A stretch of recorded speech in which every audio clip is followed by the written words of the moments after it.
Hello, my name is Chuck Johnson. I'll be your host for this edition of The Better Part. Today we will meet three people who will talk about the hobbies they pursue in addition to being active members of Cupertino Senior TV Productions, the group that produces the weekly program called The Better Part. Stay tuned for this lively and interesting program.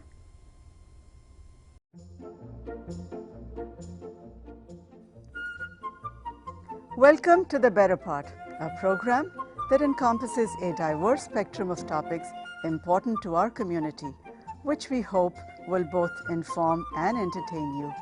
We invite you to sit back and enjoy the program.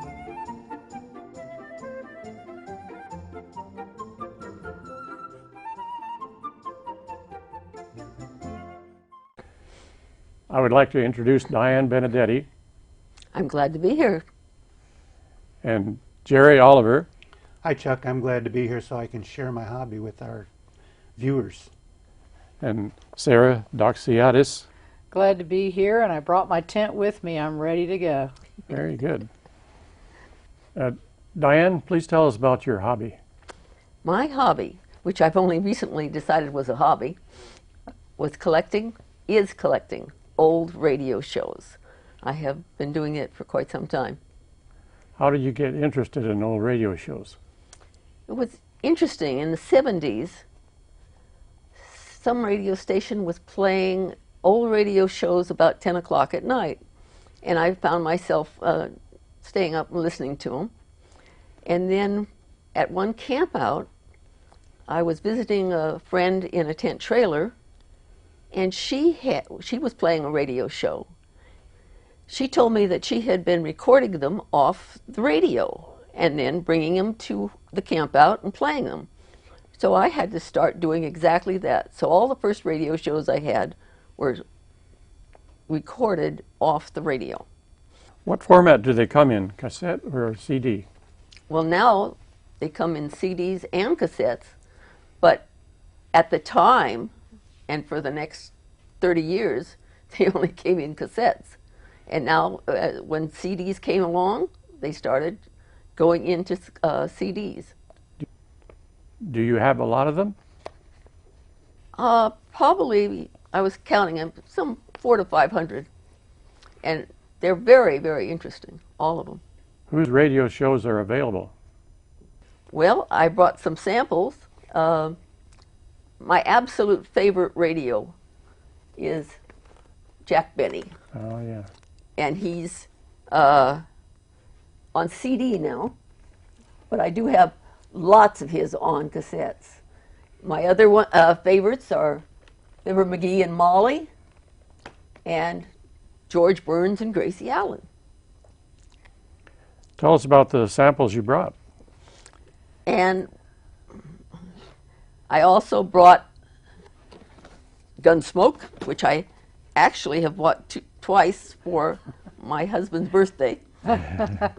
He has a CD player, no, a cassette player. And this is a combination of lots of different people. Abbott Costello, the Bickersons, Burns and Allen, Fibber McGee, Fred Allen, and Jack Benny. So I get a little bit of it, all of them on that show. What are those calendars? Oh, every year they offer you a calendar that if you buy like $30 worth of stuff, you get the calendar free. Well, I'm sorry, but I didn't buy $30 worth this year, but it's fun. It's fun. They have a lot of good information here about the history. Do you have a specific catalog of shows? Well, I use Radio Spirits. When I first started buying cassettes that were, there was about 3 different companies that did it. So I bought some from various companies. But Radio Spirits is the only one I get now. And it has new collections every time. I don't know where they get their collections from, but they have new collections all the time. I really don't know. Are you continuing to acquire copies of shows? No, I'm not. And the problem is, as my hearing has deteriorated, I cannot understand words very much anymore. So I've gradually become a collector of music. I collect a lot of music, and it's easier for me to listen to, and it's a shame. I've even tried different headsets and everything I can do to listen to the shows, but so I just don't buy much anymore. Well, Diane, thank you for taking part in our show, and it's time to move along to our next person, Jerry Oliver. Jerry, tell us about your hobby. Well, the hobby I want to talk about today is model building. I build various kinds of models. I don't have any genre that I specialize in, but I like to build a lot of different things. How did you become interested in model building? Well, I suppose it goes back to when I was a kid.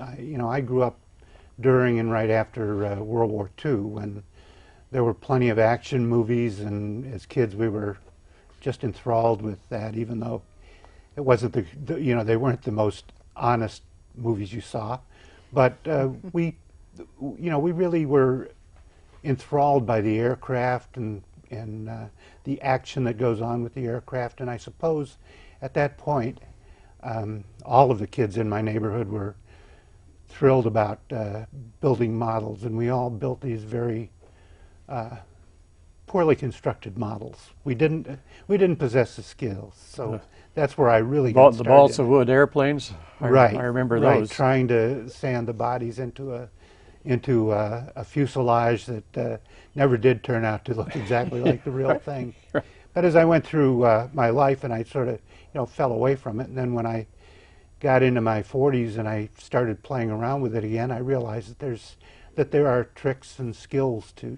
building a model that looks realistic. So that's really how I got started. I see you have several examples of your models. The most noticeable one is this large ship. What can you tell us about it? That's a model of the yacht America, the winner of the first America's Cup, and it was built in 1850, the actual ship, and it sailed to England in 1851, where it joined in races. Now the English in those days were Britannia ruled the waves, so they were the sailors who were the best. And when this ship went over and sailed against the best of the British, it beat them hands down. The model itself is built in a construction called plank on frame. In other words, you take the ribs inside and you build those, and then you take strips of wood that are plank over that. And that's the actual way the ships were constructed back then. The scale is about 1 inch equals 3 feet, roughly. It's scratch built. It's not built from a kit.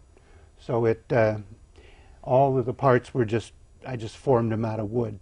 There's a few parts on there that actually I bought at a hobby shop, some of the smaller parts like dead eyes and things like that. But other than that, the ship is built from scratch. How much time was involved in the construction? Oh, actually, it's hard to say because it took me about a year, but I didn't work on it every day. I would guess a couple hundred hours. I even had to learn how to sew a little bit because I sewed the sails. Yeah. Wow. One of the areas of model building that you have concentrated on is called diorama building. Can you explain what a diorama is? A diorama is building a scene. In other words, you don't just build a car or an airplane or a boat. You build the scene that would go along with that to tell a little story.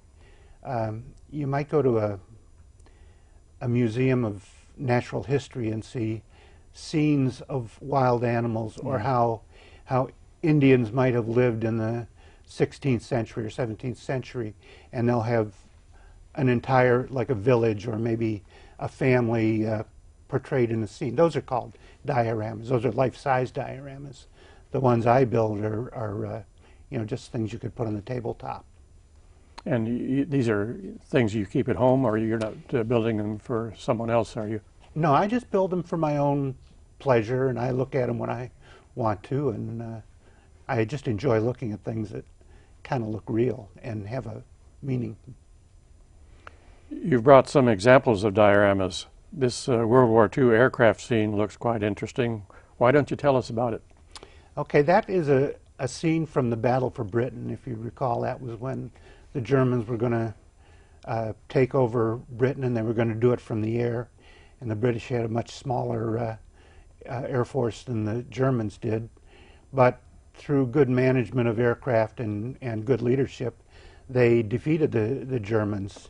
This scene is actually two of the prominent World War II fighters that the British had, the Hawker Hurricane in the front and the Marine Spitfire in back. And I've also turned this into a diorama with a ground crew on the Hawker Hurricane. They're preparing to get the pilot into a seat, get the engine running, and get him off into combat while the Spitfire has come in for refueling, rearming, and whatever else they have to do to make it battle ready again. You've brought two other displays. Do they hold any special significance? Yes, they do. The one garage display is basically my idea of when I was 16 years old, could never afford a car, could never afford even a car that didn't run, and my dream of when I was that age, how we would get a bunch of guys together and we would buy an old jalopy and we would restore it so that we would have something to ride around in. So basically that's what I put into that car. Now the other diorama that I have is a scene from when I was in the service, and a friend of mine asked me if I would take leave and go down to North Carolina with him. Now he lived in a very rural area of North Carolina, on the North Carolina-South Carolina border. This was in the late 50s, and many of the counties were dry, so bootlegging was was a pastime. Yeah. And being with this guy, I actually met bootleggers. Now I never actually saw a still like I have in the diorama, but it's what my concept of, if we had stumbled across a still, what we have found. Now the garage in this picture, the car is a 1936 Ford, just a plastic model that I built, and the garage came about because I was in Starbucks one day, and I was having a cup of coffee, and I was looking at the stir, and I said, this actually looks like a plank of wood. I'll bet I could make something out of that. So I grabbed a handful of their stirs and stole them and went home and I started building, and I built this garage. Now it wasn't originally part of a diorama, it was just a garage. And I antiqued it, or I made it look like it was falling apart, and I painted it to look that way. And that's when this idea came together. So then I put everything together, and I ended up with this scene out in the middle of the North Carolina, South Carolina woods, where somebody would be brewing up some white lightning. Wow, that's quite a story. If our audience would like to know more about your model building, where do you suggest they start? I think I would start by giving some thought to what type of models interest you. Are you interested in cars, airplanes, boats, trains, and then what era of those cars, boats? If you were interested in cars, you might be interested in cars from the early 20th century, in the muscle cars of the 60s and 70s and 80s, or you might be interested in cars that are on sale today. If you were interested in airplanes, you go all the way from the Wright brothers to outer space. So you would maybe get an idea, and if you didn't have a clear idea, I would suggest that you go to one of the local hobby shops in your neighborhood and just look. They will have their models classified by cars, by the different categories, so that you can actually go in and then browse. Well, Jerry, thank you for your input. Now let's move along to Sarah. Sarah, you're going to give us some insight into your camping hobby. How long have you been a serious camper? Well, I've been serious about camping since I was very young when my dad showed us a pup tent from World War II. But that was more of a hobby that was pursued by my brothers and my dad. My mother hated camping. So I really got to be a serious camper only after I moved to California in 1993. And it's a lot drier out here most of the year too. I came from Florida, so it's much nicer here. Yeah, a good camping climate around here. Yes, it really is. Many folks consider camping to be like backpacking, hiking out into the wilderness, or like car camping, driving into an established campground with basic to elaborate facilities and services. Which definitions best suit you? Actually, I would prefer to be a backpacker more often. My husband and I do occasionally do short backpacking trips, but more often it's more convenient and we have more time to go car camping. So we go to some fairly primitive campsites where there might be a toilet or a hole in the ground, or you take your own. And sometimes we go to very elaborate campsites. It just depends on what the opportunity is at the time. What do you enjoy most about camping? Well, I don't think there's just one thing I enjoy most about camping, but I actually like playing with and trying different ways of all the gear. So I've got the tent. That's, of course, the most important thing. Your tent is your home away from home, and we have several tents. You have all your cooking gear, your bedding, a whole lot of different things, and over the years I've experimented with different combinations. And then I also like bringing along a few little electronics. I'm a bit of a geek. What are some of the challenges you face in having a successful camping experience? Well, one of the most important things is to remember to bring everything you need. And invariably on every trip, despite all my best efforts, we forget something. And it requires a little ingenuity to make things work. So I do now use my smartphone, and I actually have a list on here for each of our different trips that I can customize. There's an app for that. So this helps me quite a lot. It also holds a lot of audiobooks and music and things like that. And when we're camping, we like to fall asleep to recorded books. So we just put a little speaker on here and off we go to Nodland. So how do you deal with these challenges? Well, besides talking about using the electronic version, I think it's experience and having sort of a ready kit. At the end of each camping season in the late fall, we make sure everything's okay, put it in its proper place, and then the next spring, when we take everything out, I've got a box for all our cooking gear, and we have certain places where we keep our sleeping bags and our tents. And so being organized is a big deal. The first rule of camping is to always take the most important tool, your brain. And most days I remember to take that with me. Sometimes there's an issue with the tent.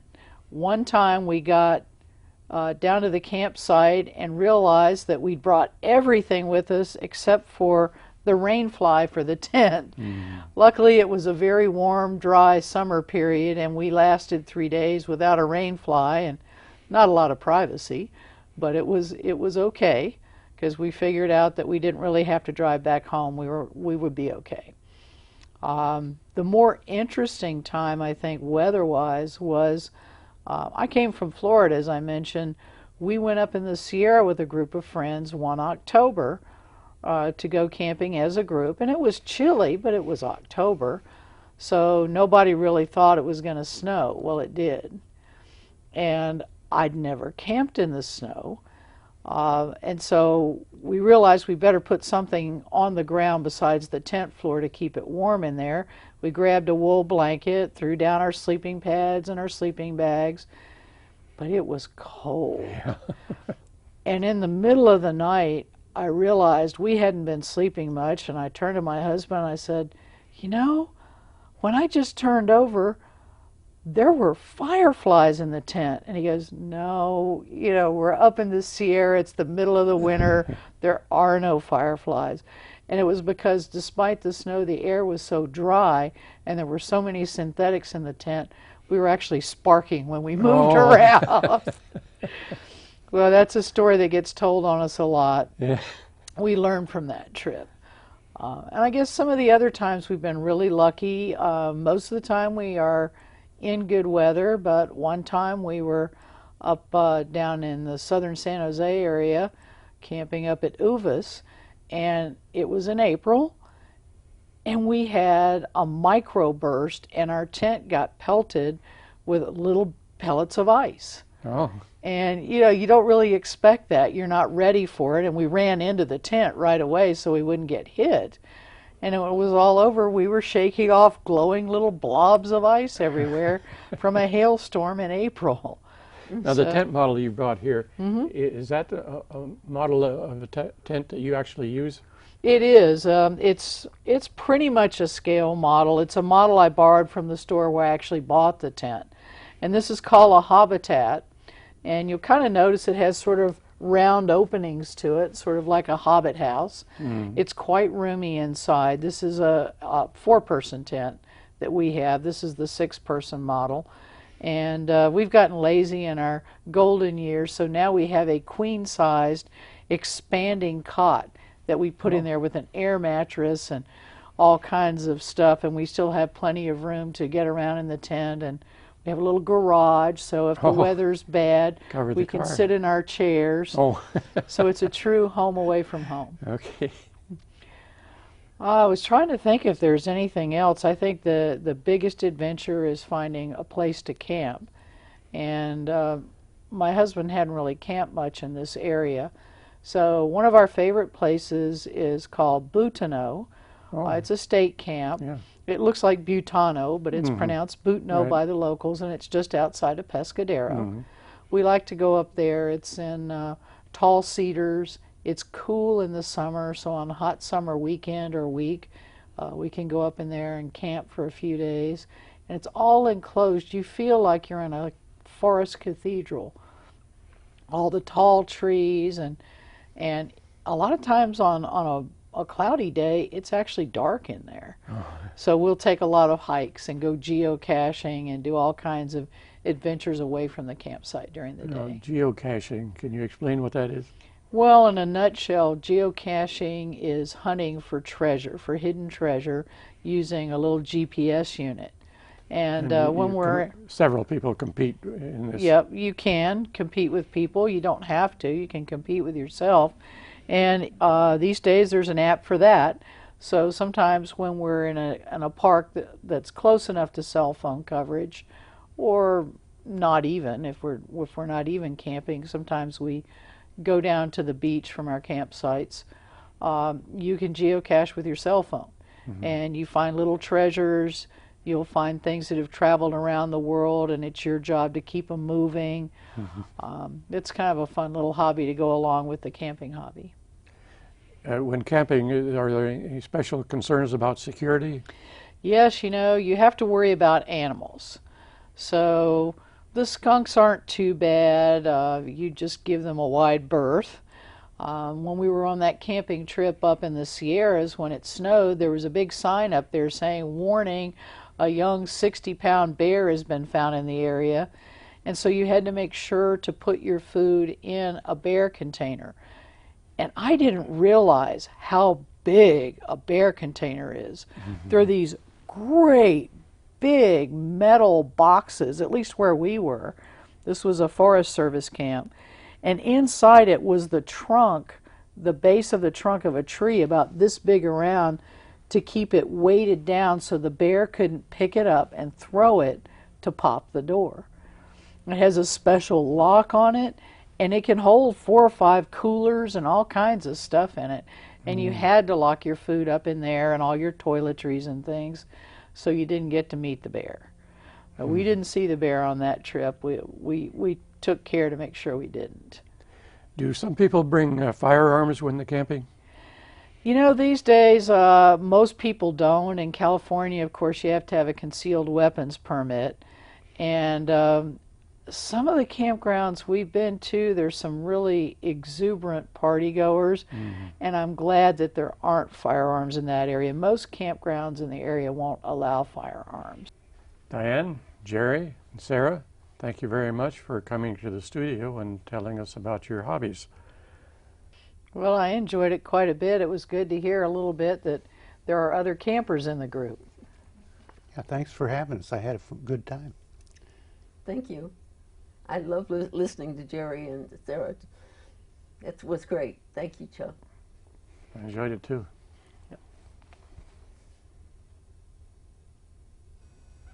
As you just saw, our three guests combine interesting hobbies with their active participation in producing the Better Part weekly programs.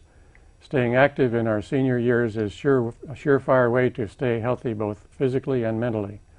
Whatever hobby you may be pursuing now, please give a thought to joining our guests and becoming a member of the Cupertino Senior TV Production Group. For more information, call the Cupertino Senior Center at 408-777-3150. That's 408-777-3150. Thank you for watching. See you next time, same station.